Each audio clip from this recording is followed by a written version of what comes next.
Black holes has been an interesting topic among scientists since they were discovered. Because of its mysterious nature, still we know a very little about them. In 2019, scientists were able to see the first photograph of a black hole. It wasn't an easy task. It took 8 huge telescopes across Earth, 5 days of observing, and 2 years of combining the signals together to produce that one image. So, what is a black hole? Basically, they are super dense objects where gravity is so huge even the light can't escape. Well, that's why we can't see them. Do you know that anything can be turned into a black hole? Yeah, you, me, your smartphone, or anything can be turned into a black hole if you compress that object into a certain radius. That way, its density will be infinite, causing an infinite gravitational force. If you can compress Mount Everest into a nanometer, you would get a black hole. If you could compress Earth to a size of a peanut, you would get a black hole. Luckily, we don't have that type of technology yet. So, pack up your shrink rays, we are going to check out some of the interesting facts about black holes. First of all, I should warn you that the physics you learned in school will not work on those mysterious black holes. So, how black holes are formed? When a star runs out of its fuel, it would collapse inward, becoming super dense, creating a black hole. Well, even our sun would become a black hole one day. But don't be afraid, our sun got enough fuel to last millions of years more. There are different types of black holes. Most common one is stellar black hole. It stretches about 9 miles and heavy as much as 20 suns. Supermassive black holes are another type. They are a million times heavier than our sun. Almost every galaxy got a supermassive black hole at the center of the galaxy. In our Milky Way, we have our supermassive black hole. Well, you might ask what's inside of a black hole. Is it actually a hole as the name says? Surely it's not a hole. But we really don't know what's inside of a black hole. Since it doesn't even let light escape, we can't detect anything from our telescopes. Even if we send a probe inside of a black hole, it won't be able to transmit anything back to us. But let's assume you were able to go near a black hole. Then you decide to pay a visit. When you get closer and closer to the black hole, you would approach a point called photon sphere.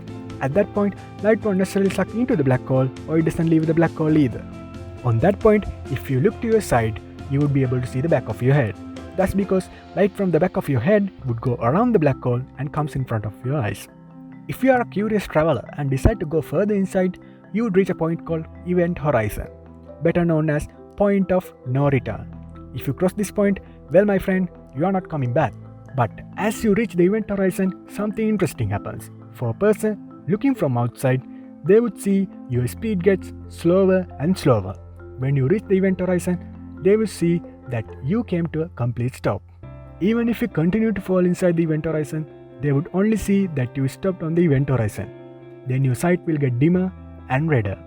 How does that happen? Well, that's because at the event horizon, space and time swap their roles. At the time comes to a standstill while space would move forward. Well, if you didn't understand that, you know gravitational field bends space and time. For an example, stars behind our sun appear on a slightly different location than the actual location. That's because sun's gravitational field bends the light coming from those stars. From a black hole, that effect is so huge. Light coming from the objects behind the black hole gets significantly distorted. Look at this simulation. It shows how the light from the galaxy distorted due to the black hole. The galaxy isn't in any danger. It's actually millions of light years away from the black hole. This phenomena is called gravitational lensing. Let's back up a little bit. After you cross the event horizon, you would be exposed to a huge gravitational pull.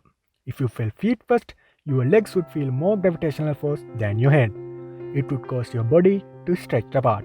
This is called spaghettification. Well, my friend, I can guarantee that it won't be a pretty feeling.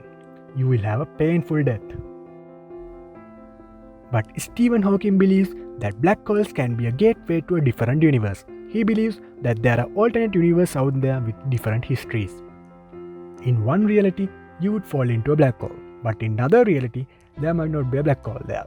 So you would reach to a different universe, but you wouldn't be able to come back to this universe again. But if there is a black hole in another reality also, well, adios my friend. The only way to know about that is go past the event horizon. There's no way to find out about that from outside. So if one day we could go close to a black hole, would you like to take that risk? There are so many interesting things about this mysterious object. But we think this is enough for this episode.